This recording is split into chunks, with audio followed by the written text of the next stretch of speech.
E agora, Geeks and Beer, com Miro Leite e Ronaldo Rossi.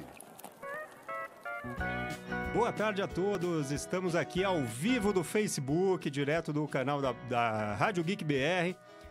Estamos hoje com o Júnior Botura, da Cerveja à Voz. Olá, boa tarde. Tudo bem? Tudo bom, obrigado. Bacana, obrigado a você de ter aceitado o convite. Muito legal. O Ronaldo Rossi. Aí. Vamos lá, segue aí, cara. Tamo aí. Vamos nessa. É muito fácil falar com o Júnior, assim, um dos caras que quando eu falo desses caras que são diferentes no rolê, assim, é legal falar com ele que é diferente. E tem uma história que não tem nada a ver com cerveja. O cara, porra, tem uma história gigante no negócio de publicidade. E de uma hora pra outra quis ser pobre, quis trabalhar com cerveja. Pois é. Aí passar nervoso e perder dinheiro. Porra, mas que ideia, não, mano? Que ideia. Ô Miro, conta aí, fala você dessa história que estavam já conversando até agora, desse histórico de publicidade, até enquanto eu sirvo a cervejinha pra gente, e aí eu já volto falando da cerveja. Então vamos lá, tava falando aqui fora do ar para fazer um pouquinho a nossa pauta com o Júnior. Como foi que começou a vida cervejeira dele? Você estava me contando que você veio do mundo publicitário, Sim. Né? Que você estava estressado com o mundo publicitário, acabou tombando para uma coisa que você já fazia, que era cerveja caseira. Mas conta um pouquinho desse lado publicitário, que tem história para contar aí, cara. Sim, eu trabalhei 15 anos em agência de publicidade. Pode falar qual? Não? Pode, não, trabalhei em várias. Trabalhei na Liulara, trabalhei na África, e a última agência que eu trabalhei foi a Léo Burnet. Bacana. Trabalhei na 106, também tive uma agência no interior para fazer lançamento imobiliário. Bacana. Taubaté, que é a minha cidade. E final de 2015, já estava um pouco estressado com a vida, viajava muito, meus filhos nasceram. E eu resolvi pedir demissão, tive um piripaque mesmo de saúde, fiquei 10 dias afastado. Na volta eu falei, chega. E aí ia fazer o quê, né? E aí eu transformei meu hobby, que era cervejeiro caseiro. Tinha acabado de me formar cervejeiro técnico pelo ICB. E resolvi lançar a marca. Bacana, mas você estava falando que dessa tua vida de publicidade aí, você gerou uma quantidade de premiações lá fora memorável. Conta um pouquinho disso, você falou de duas em particular, duas premiações. Eu trabalhei muito tempo com cerveja e com carro, e no meio disso também eu fiz algumas campanhas que o pessoal na agência chama de pro bono, né? Que são clientes que você atende, né, sem ter... Sem cobrança. E, duas campanhas que foram muito premiadas. Uma delas saiu semana passada, o Gun Report, é uma das maiores... uma das campanhas mais premiadas da história. Em campanhas brasileiras? No mundo? No mundo. Uau! Ela ficou em primeiro e a segunda, que também participei, ficou em oitavo. Que é uma que a gente fez pro Hemoba, que é o Hemocentro da Bahia. Legal. Essa que é a maior da história? Essa é a maior de 2008 até 2016 no Guns Report, que é um órgão que audita as premiações. E foram vários prêmios foram 13 milhões em Cannes. Foi uma campanha... 13 milhões? 13 milhões. Uau. Foi bastante. A gente tirou o vermelho da camisa do Vitória e aí eles entraram da lista. Então eles entraram de preto e branco para jogar. E aí a gente fez uma ação distribuindo um panfleto para a torcida falando, o Hemocentro da Bahia precisa de sangue, né? E doem sangue para o vermelho. Então tinham as metas de doação. E aí foi, obviamente, a maior campanha. Aí a torcida do Bahia começou a ir lá, porque eles falavam, só vai ter sangue de torcedor do Vitória no banco. Então foi um negócio que movimentou muito. O famoso círculo virtuoso, né? Foi muito legal. Legal. E aí ia voltando até completar. E aí, conforme os jogos iam passando, você ia repintando as... Eles subiam uma faixa. A gente fez em parceria, na época, com o fornecedor de material esportivo também, que era a Pênalti. Ele já foi deixando as coisas engatilhadas e foi evoluindo de volta. Muito legal. Sensacional. E uma outra que eu tenho muito... Peraí, antes vamos um brinde a isso. Eu tô fingindo que é só um brinde, mas é porque... Programa de cerveja, né? Peraí, antes de continuar com a outra campanha, o que nós estamos tomando aqui, por favor? Essa aqui é a primeira receita dessa série, que são chamadas Receitas da Casa Voz. Bacana. Há 6 meses a gente inaugurou uma Nano, né, um brewpub, que é onde a nossa cozinha piloto. E essa foi a primeira receita desenvolvida lá. Não dá desse lado, não. Ela é uma... A ideia, assim, a gente não segue muito estilo, mas ela se aproxima bastante de uma German Pils com aveia. Com aveia. Então é só lúpulo nobre alemão, aveia para dar um corpo. E aí é Oat Pils. E a gente chamou de Oat Pils. Bacana. Então... Sensacional. Você vai trazer uma cremosidade, né? Você ganha a proposta de uma cremosidade, você mantém frescor, mesmo cremosidade. Você Final tem aquele equilíbrio esperado entre doçura de malte e o lúpulo, e o amargor de lúpulo. Tá animal. Tá animal. Continua um animal, vamos dizer assim. Não foge muito dele de estar animal. E é uma cerveja, é isso, assim, eu acho que é a primeira cerveja mais de escola alemã. A gente é conhecido muito por fazer mais escola americana, né? A gente só faz lagers. Certo. Então também é uma outra curiosidade. Então dentro desse mundo a gente tenta pirar, tenta fazer coisas diferentes. Inclusive uma pequena heresia, né, com a escola alemã aí de jogar aveia na cerveja. É, mais ou menos. Só a Bavária tá seguindo a Reais que é uma licencinha. País, mais ou menos. Ó, Pérez, ó. Pra puta que É pariu. isso aí. E viva Você vai ter que ser boa, não tá preocupado com isso. Bom, fala logo os negócios seu aí de publicidade pra gente voltar pro assunto de cerveja. Finaliza com a outra campanha que é sensacional a outra também. campanha foi, a gente chamou o Chiquinho Scarpa, perguntou pra ele se ele topava fazer uma brincadeira com a gente, né? E ele anunciou num domingo que ele ia enterrar o bem dele mais precioso, que era o Bentley. Que valia R$1,5 milhão na época. Hoje deve valer mais por conta do dólar. E as pessoas bateram nele durante uma semana. A imprensa foi pra casa dele. Na hora de enterrar o carro, ele cavou, jogou o carro no buraco. Na hora de jogar a primeira pá de terra, ele falou, peraí, vamos aqui. Aí chamou as pessoas e anunciou, falou, vocês estão me criticando por eu enterrar um bem precioso? Todos os dias as pessoas enterram bens muito mais preciosos. As pessoas enterram coração, rim. Então, na verdade, eu chamei aqui para falar que está aberta a Semana Nacional de Doação de Órgão. Foi uma campanha que a gente fez para a BTO. Sensacional. Que é muito legal também. Sensacional. Muito bom. E essa foi 12 canos? Foi 11 ou 12. Bacana. Muito bom. Quando eu conheci... Vamos falar de cerveja um pouquinho agora. Eu lembro quando eu conheci o Júnior. O Júnior gravou comigo o Cervejocast, foi um dos primeiros a gravar o Cervejocast comigo. E a ideia foi assim, ele veio lá um dia apresentar cerveja pra mim lá na lojinha, e a hora que ele descreveu o nome, a voz, foi, já me ganhou, né? Daí pra frente o resto já é. Porque eu tenho, tudo que eu aprendi na cozinha, a primeira fase, pelo menos, tudo foi com a minha voz. Conta a história, a gente falou bastante disso. De poder ter tido esse contato, e aí os primeiros rótulos todos, eles teriam baseados em homenagens, não é isso? As minhas avós e bisavós, e aí, cara, conta dessa história primeiro, da ideia, da origem de como essa história começou, e das homenagens que foram feitas. Eu sou, assim, como já falei, né, publicitário, né, a gente quer ter sempre o storytelling, e eu caí no mundo da cerveja por hobby, né? Então, quando eu fui lançar a marca, eu queria ter uma história para contar. E eu morava com uma das minhas avós, e quando ela faleceu, eu escrevi um caderno de memórias, com as coisas que eu aprendi com ela, com as coisas... E a gente era muito ligado. E quando eu fui... E aí eu escrevi também sobre as minhas bisavós, porque eu tenho uma curiosidade. Eu conheci e convivi com 11 dos 12. Uau. Eu só não conheci um bisavô. Então, as avós e as bisavós, que todos nós... As pessoas às vezes falam, mas como assim? Nós temos 6, né? 2 avós e 4 bisavós. Eu conheci e convivi bastante com todas elas. E é uma curiosidade, assim, eu não conheço ninguém que tenha tido tanto contato. E a minha esposa deu ideia, falou, você tem esse caderno, né? Você descreve a personalidade delas. Se você fizer um paralelo da personalidade da cerveja com a personalidade da avó. E eu achei a ideia horrível. Eu falei, imagina, cara, isso vai ser... ninguém vai comprar isso e tal. E ela, não, ela que insistiu. Cara, legal. E aí o pessoal da agência viu e falou, cara, você deixa a gente fazer uns desenhos malucos das velhinhas? Pode ser. E eu falei, claro. E aí eles fizeram e a gente abraçou. Então é isso, é uma ideia de homenagem aos... A gente fala que assim, é relembrar os momentos que vivemos com elas, né? Os almoços de domingo, é um brinde à celebração do encontro da família, que a gente acredita muito nisso, assim. Eu tento... No nosso espaço, né? A gente tem uma cervejaria lá na Vila Pojuca. A gente prega muito isso, assim. A gente não pode esquecer que a cerveja é meio de celebração. Meio de encontro, seja por um encontro bom, seja por um encontro ruim, mas sempre eu prego muito que a cerveja, e a gente tem que tomar esse cuidado, e eu me incluo nesse mundo que deixa a cerveja, às vezes, um pouco chato. E eu me incluo nessa, não tô me excluindo. Eu não. Né? Não, você prega isso também. Acho que você pensa nisso bastante. Eu sou mais cerveja menos frescura, eu penso. Exatamente. Do brindão e fazer a galera se divertir Exatamente. com isso mesmo. Aí eu levanto... Cara, mas a gente tem muito disso, de tentar fazer a busca pelo prazer, né, cara? Eu achei um vídeo meu esses dias, publicado em 2011, que eu falo isso. A gente tá perdendo a mão. Olha como a gente tá idiota. Em 2011 já tá perdendo a mão. Imagina hoje, já perdemos tudo. Não sobrou mais nada. As duas, mano. Mas fala os nomes. Os nomes são geniais. As primeiras homenagens. Ao lado do Zen.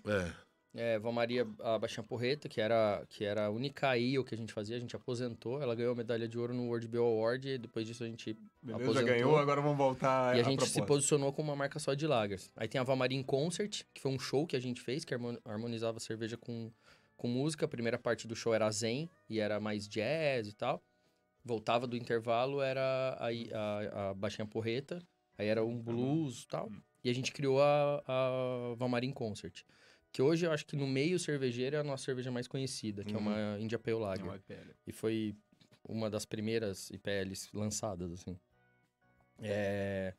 Enfim, depois tem a avó Ana, que é minha bisavó, tem a avó Joaquina. A gente acabou de lançar a Vodinha, uma cerveja que a gente escreve no rótulo não é puro malte, que é uma pilsen de arroz. Né? A gente tem orgulho de usar 20% de arroz, uma cerveja bem leve. E aí por aí vai, tem as séries, tem a série A Véia Viaja, que tem a Véia Viaja 1, 2, e a gente acabou de lançar 3, a gente vai beber aqui hoje. Qual mais que você lembra aí dos nomes? A última Sour? Tem a Véia Lática, que é a collab com a Dogma. Collab com a Synergy. A collab com a Dogma é a Avó Catarina, a Polêmica.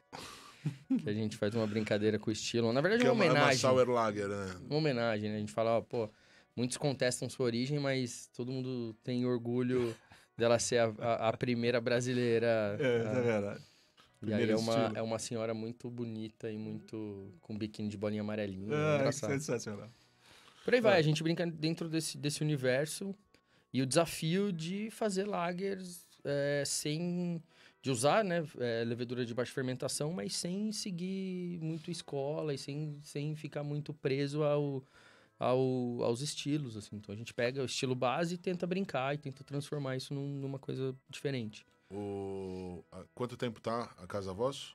A Casa Voz, como tap room, já vai fazer 3 anos. Que a gente fechou, ficou 4 meses em obra no meio do ano passado. A gente reinaugurou em novembro. Então, vai para, na verdade, 7 meses, né? 8 meses. Que a gente reabriu como brewpub. Fala pra galera onde é. A gente fica ali na Vila Ipojuca, na Rua Croata, 703. Uma travessa da Toneleiro ali, perto da Cerro Corá. Facinho de chegar. A gente tá escondidinho, assim. É uma rua casa bem antiga. Mas por outro lado, na frente não tem nada. Tem lugar pra parar o carro, facilita pra caramba nesse sentido. Exatamente. Então, uma coisa não é o acesso de passar na frente, não. Mas facilita pra quem vai de carro. Por mais que a gente levante a bandeira de se for dirigir, não beba. Né? Se for beber, me chame. Né? Então, lá daria até pra ir de carro, se fosse o caso. E aí, imagina a galera... E lá tem todas as cervejarias de vocês, espetadas. Tem umas comidinhas bacanas. Todo um conceito de decoração voltado de casa da avó mesmo. Então, cara, bibelô. Porra, é sensacional. Vale demais conhecer. E aí, a parte de trás desse mesmo espaço é onde é a cervejaria, né? A planta piloto para as produções. O que saiu de lá de mais louco, assim, ou mais diferente, ou mais que... A primeira cerveja que a gente fez lá, que fez para testar o equipamento, foi a cerveja que a gente ganhou medalha agora no Brasileiro, que foi uma Light Beer alemã. Então, a gente fez uma cerveja com 3,4, né, de graduação alcoólica, bem lupulada, assim, uma cerveja ficou bem diferente.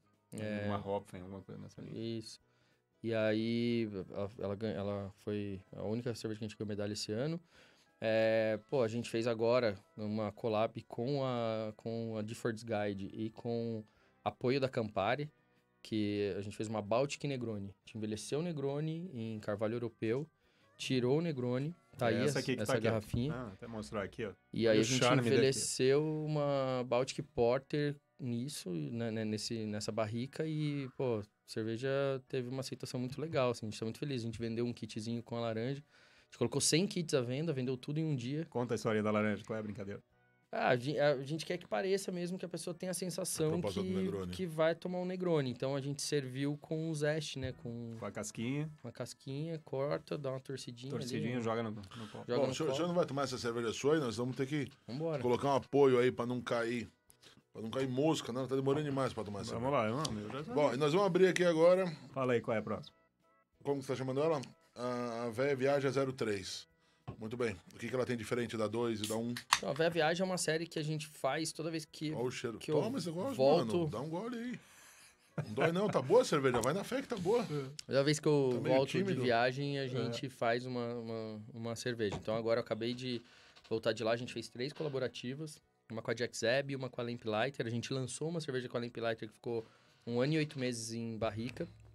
E aí, amanhã vai ser lançada. Eu acabei de receber o vídeo que eles estão rotulando. Uma cerveja que vai chamar Lawn and Garden, com a KCBC de Nova York, que é uma cervejaria que eu sou fãzaço também. E vai ser lançado lá nos Estados Unidos e a gente tá negociando para ver se eles vêm para cá pra gente lançar em dezembro aqui. Mas a Viaja 3 é isso, é uma IPL bem lupulada, é uma mistura bem de não quis seguir nem West Coast, nem New England, ela tem uma mistureba e um crisp, né, que a gente sempre gosta de ter, né, que é esse crisp, frescor e... Enfim, uma cerveja que a gente tá bem feliz, assim, lançou semana passada. Tá sensacional. E aí o cara chega lá, ele fala assim, e aí, não tem uma IPA? Quantas vezes por dia você passa por isso lá, de gente nova? Tipo, todas as vezes por dia. Deve ter um painel lá de... Não, então exatamente por isso. A gente lançou uma cerveja. A gente lançou uma cerveja. Então, a segunda cerveja dessa série, As Receitas da Casa Voz, é uma cerveja que a gente tentou fazer assim, ó, seguir ao máximo a risca, né, de fazer uma IPA usando levedura lager. E a cerveja é uma interrogação. O nome dela é Não Tem IPA? Então, toda vez que alguém pergunta, a gente fala, ó, toma isso aqui. Aí, essa é a Não Tem IPA. Aí a gente explica, né, que a gente consegue... É um anti-rótulo, cara. Não, mas sabe o poder da crença? O poder da crença é foda, né, cara? Porque você pega... Diz a lenda que a Brewdog fermenta a Punk em temperatura de lager, né?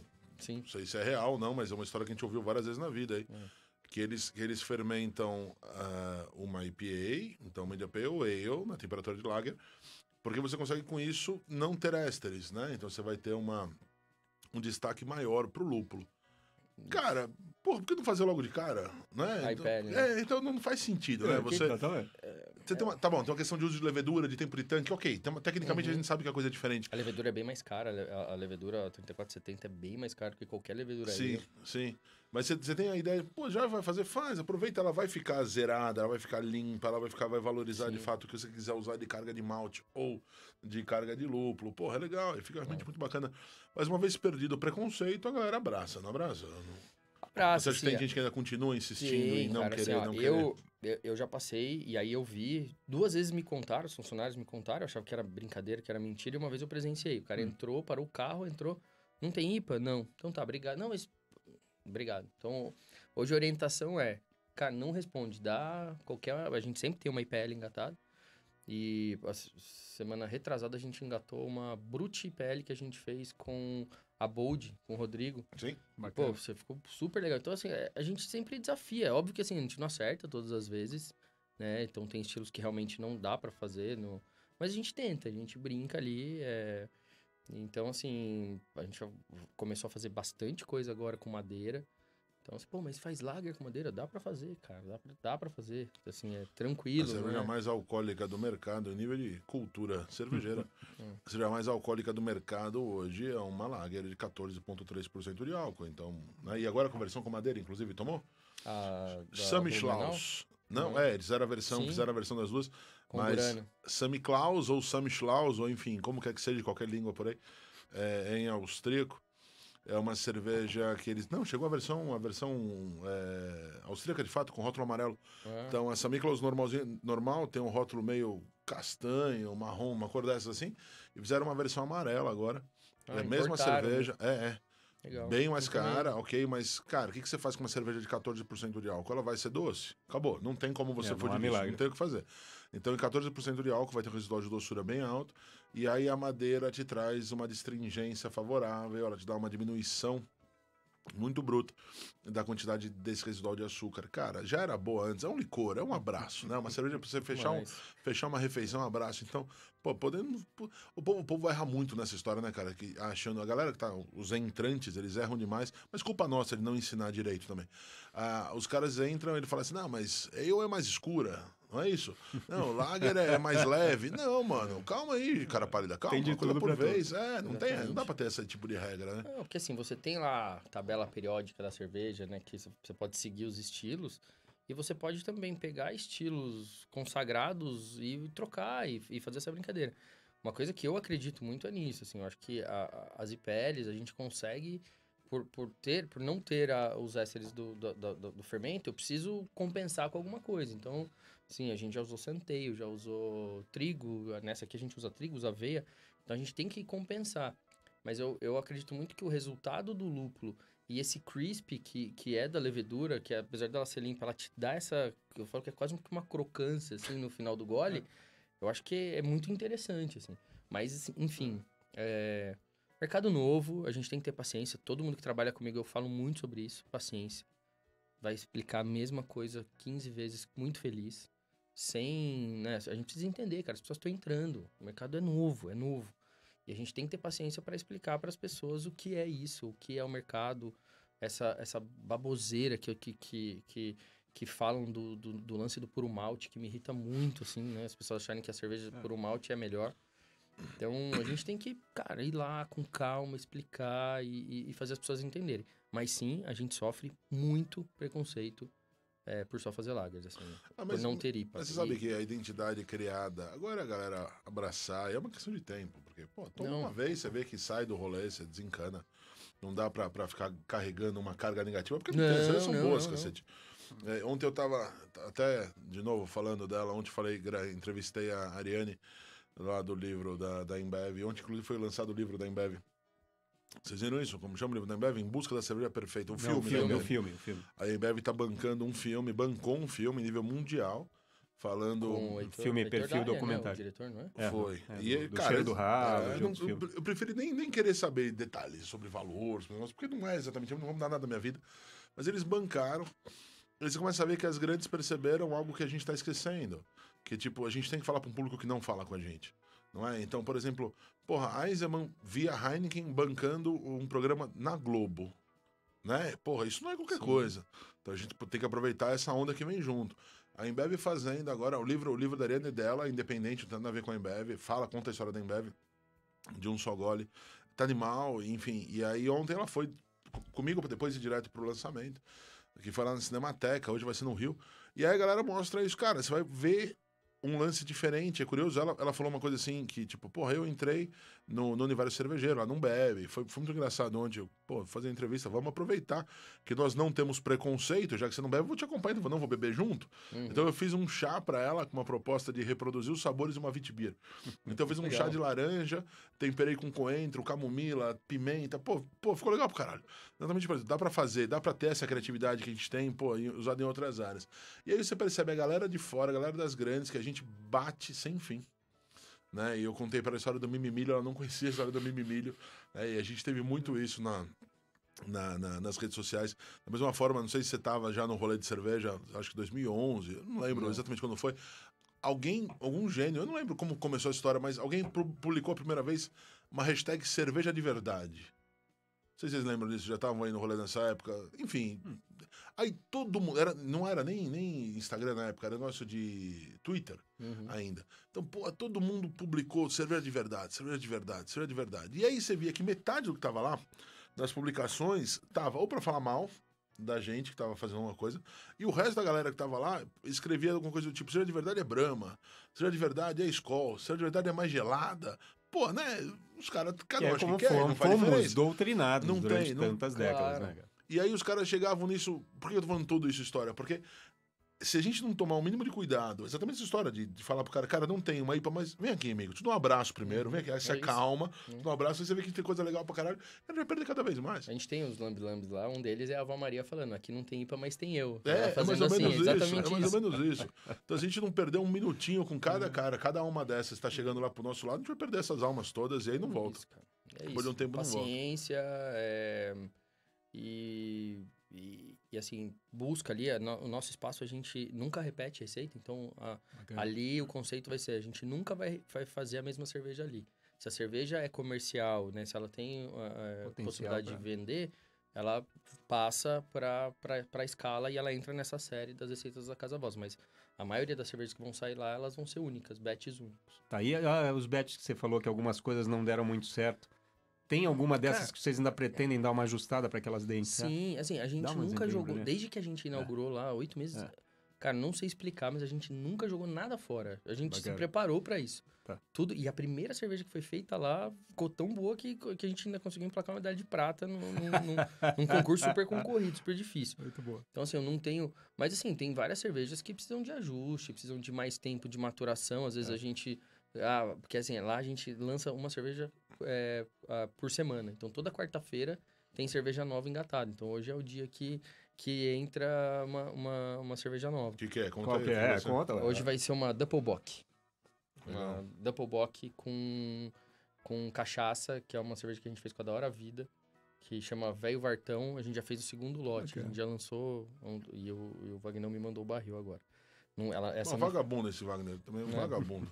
Um abraço pro Vagnão. Não, ele que se foda. Não, esse cara. A ideia é um dos próximos, tá na lista, mas tá muito difícil. Você sabe que o cara é tão difícil que fala, cara, se você vai pra São Paulo, nós vamos lá na casa da Moca. Nunca fui com ele. Marca com ele na Itália. Mais ou menos isso, mano. Ele é rico, você é fino, eu não. Eu sou pobrão, mano. Eu posso até a Moca, o Braz, tá bom pro meu lado, mas isso não consigo, não. Mas é um dos próximos da lista, tanto pra cá como pro Cervejocast, a gente tem conversado nesse sentido. E eu vou mandar um Uber hoje, pegar um growler, tá bom? Já reserva um pouquinho pra mim, guarda lá. Porque Doppelbock tá quase na minha lista das mais, tá lá nos meus 5, 6 estilos preferidos. Doppelbock entra desses envelhecidos mais ainda, sabendo que saiu lá de vocês, certamente vai estar muito bom, mesmo tendo envolvimento com o Wagner, ok? Mesmo deixando bem claro que mesmo com isso, eu acho que vai sobrar alguma coisa boa mesmo assim. Você quer contar as próximas? Já dá pra deixar a galera com o gostinho de quero mais? A gente vai lançar agora uma Hellesbock e uma Baltic Porter, que são as duas, bacana. A número 3 e a número 4, né, dessa série As Receitas da Casa Voz. E vem aí também, daqui uma semana, a collab que a gente fez com a Lamplighter, que é a Grandma's Juice 2. Ela é uma India Pale Lager com limão siciliano e tangerina. Então, como que era aquela Porter? Não, collab Porter? A Goodnight Granny. Sensacional. A gente fez 4 versões dela. Ela pura, ela com amburana, sassafrás, jequitibá rosa. Isso foi incrível. E agora a gente tá com várias barricas de várias madeiras. Então, a ideia é que nos próximos meses aí a gente lance lá na Casa Voz vários projetinhos com madeira. Assim, a gente tá testando bastante coisa. Legal. Então, eu vou desmarcar as minhas aulas de quarta-feira. E vai lá. Não vou mais aula de quarta-feira, eu vou pra lá começar a mudar mas pode ir lá dura a semana toda. A gente tá num lugar lá tranquilo. O movimento da Casa Voz é bem tranquilo. Você pode ir, é sossegado. Só de sábado que enche um pouquinho mais. Costume de boa. Mas assim... E dá pra dormir lá. É então... isso que eu ia falar, exatamente agora. Não sei se você conhece, se não conhece, dá uma olhada na internet. A gente pode tentar deixar um link em algum lugar aí. A parte de cima do espaço é um quarto. Um quarto. Né? E aí este quarto, ele é locável. Normal, você aluga um quarto como se fosse alugar de um hotel, de algo não nesse com sentido. A gente, né? Não é direto no Airbnb. E aí você tem quarto de Airbnb que tá lá disponível. De Airbnb disponível. Você agenda. Não, mas tem uma coisa muito mais legal do que qualquer outro quarto de Airbnb. Né? Que é o fato de estar a torneira disponível dentro do armário. E aí, conta aí, você escolhe a cerveja, como funciona isso? Assim, lá é na confiança, como é casa de vó, né? Então, você fica lá, a gente tem sempre 7 opções disponíveis. E aí você escolhe a que você mais gostou para passar a noite com você. A gente sempre fala para as pessoas, até o momento que elas lembrarem, né, para elas faz o controle. Elas mesmas controlam o quanto elas bebem. Aí. E aí também tem o frigobar que tem suco, tem outras cervejas em lata lá. Bacana. E é isso, é um quarto no Airbnb que a gente não esperava que fosse... A gente lançou legal, mais, né? Como não esperava? Pra trocar o custo do Uber, eu não esperava. A gente tá num lugar muito afastado, né? Assim, não é um lugar central. Pra cerveja não tem distância. A quantidade de aluguéis que a gente já fez, a gente lançou em abril. E é impressionante, cara, assim, o quanto as pessoas abraçaram de fato. Mas sensacional, tem que ser mesmo, pô. A proposta inteira é sensacional. Então tá aí, se você quiser, mesmo não for de São Paulo, claro, mas se for de São Paulo, vale tirar um dia. Claro, pô, puta rolê bacana. Sensacional. Puta rolê bacana. E ó, já que estamos encerrando o tempo aqui, além de cervejavoz.com, que redes sociais que vocês estão? Conta pra gente. No Instagram é @cervejavoz. Tá bom. E no Facebook /cervejavoz. Bacana. É isso. Então, obrigado, gente. Aí, muito obrigado. Muito obrigado. Valeu. De novo, o aceite imediato aí pra gente poder estar junto. Então escolha sua companhia, escolha o seu copo, escolha sua cerveja e vai ser muito feliz. Mais cerveja, menos frescura. Valeu, galera. Valeu, obrigado. Rádio Geek, apaixonados por cerveja.